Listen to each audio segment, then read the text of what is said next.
Hey everyone out there in homeschool world, my name is Connie Merritt. I'd like to welcome you to the Home Educators Workroom.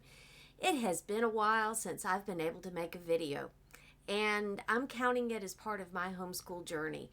I started off homeschooling, stepping out of public school and stepping into being a full-time stay-at-home mom, and working with a baby, and then eventually deciding to homeschool. But over the last year or so, I've had to make some transitions, and I thought I'd talk to you about those transitions. I was not doing anything with any employment while I homeschooled outside of teaching a 2-hour set of classes at a community group, and that was it. I was staying home and doing the full-time home educator thing, and I had a ball with it. But I was not prepared for what I was going to have to deal with after my daughter graduated from homeschool and moved into college. I tried all last year during her freshman year to figure out what it was exactly I needed to do. And I'm going to tell you, I went through quite a bit. I have a degree in education, and working out in the world of retail was not something that I found was going to work for me. I went and interviewed, got a job, was feeling like, okay, I'm going the right direction, and then all of a sudden it hit me like a ton of bricks. That's not where I'm supposed to be, and it's not what I'm supposed to do. And I don't know if any other home educators out there are having a similar concern, but I thought I'd spend a little time with a video kind of explaining what my journey was like. I mourned, and I'm just being honest with you. I mourned the fact that my homeschool life was over. I mourned that my daughter had moved on. It's the best word that I could find. And I'm not saying that everybody's going to go through that, but I went through quite a bit to have my daughter, and went through quite a bit to homeschool her.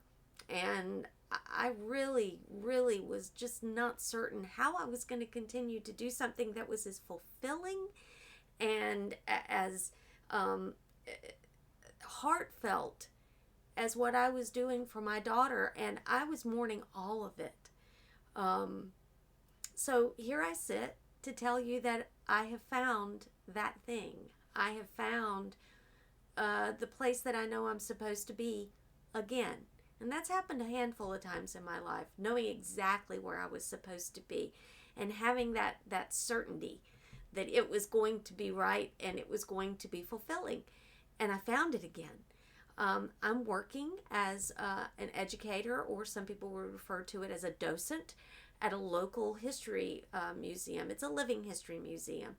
And so I'm going to say to those of you who are home educators and are educators at heart, that finding something where you can work, where you're teaching in a different way, where you're not responsible for having to deal with grades, but that you can be on the more exciting end, if you will, of education, in terms of being able to impart that knowledge, being able to find that excitement in a child's eye. It's continuous when you're in the land of home education, but it's even more consistent when you're in the land of museums. So I'm telling you, if you're not the kind of person who is at all interested in doing retail work, you didn't already have something that you were doing before you stepped into homeschooling that was fulfilling to you, maybe you want to go back to school. Maybe you want to, at the same time that your son or daughter is going in and doing dual enrollment, maybe you want to go and start getting a degree and finding your little niche. Your little niche is going to be just that, yours. It's not going to be mine. It's not going to be your neighbor's. It's going to be whatever it is that you find interesting, that you find fulfilling, that you are passionate about. I was passionate about my homeschooling. I was passionate about my band director position.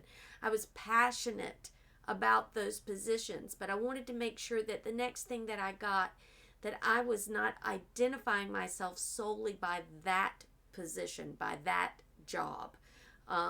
So as I stepped out and went in and did a few interviews, I found that working behind a cash register was just not going to be fulfilling for me. And that's not to say that it can't be fulfilling for others. Plenty of people find that work to be fulfilling, and that's great. We need a little bit of everybody out there.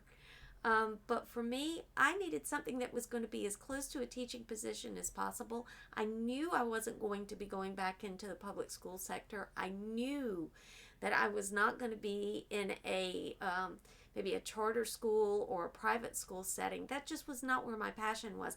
I'd already done something similar to all those things. Wanted to do something different. And so my different is working as an interpreter at a historical living history museum. There are also other museums. We've got tons of places around in our community, and I'm sure most communities have got something available in that area. And I would recommend that if you found that you were incredibly passionate about teaching, that's the next step. The next step would be looking to see if there's another way that you can do that. And for me, it's standing in a building that is historically significant in my area. It's sharing with students who are there for a field trip the information that I've been given and the studying that I've done in order to make my interpretation of that space fun, vibrant, and makes me excited to be able to give that information to someone.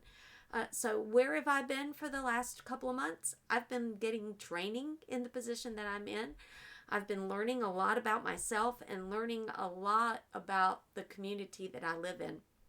And so I'm back. I'm finding my place to be able to put some videos together and actually being able to get back on here on YouTube and do that kind of thing for you.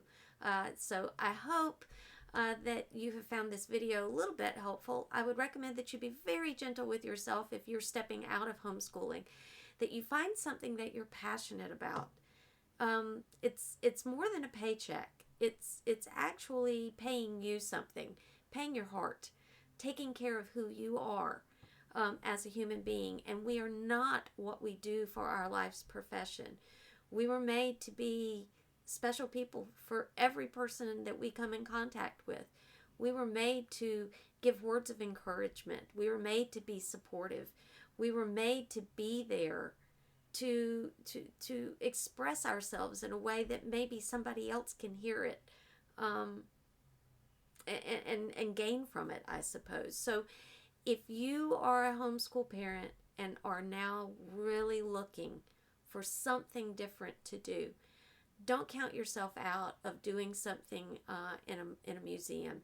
Living history, science, specific structures in your area that need someone to interpret them or need someone to be a guide. We have farms in my area that maybe they need some people who would be willing to work on a farm. Maybe you're not interested in working specifically with the public, but I do know that there are people who have very focused kind of garden situations where they need people be able to go out and do something in the field, to be able to help bring items in from the farm to make it part of the farm to table kind of concept that's going on now. Maybe you are excellent with horticulture. That might be your thing to do. I know we've been talking about things for students, but I think it's equally as important to talk about things for the parent. And so consider the things that you are good at and finding your little niche out there in the world where you can express those things that you're good at. I just happen to be good at teaching, and I found the place where I can be a teacher and I don't have to be working in an environment that is so stringent that I can't be who I am, that I can be the teacher that I am and can express that in a way that is engaging and is exciting not only for the people who come in, but exciting for me too. So I thank you for coming by the Home Educators Workroom, and I look forward to seeing you again in my next video.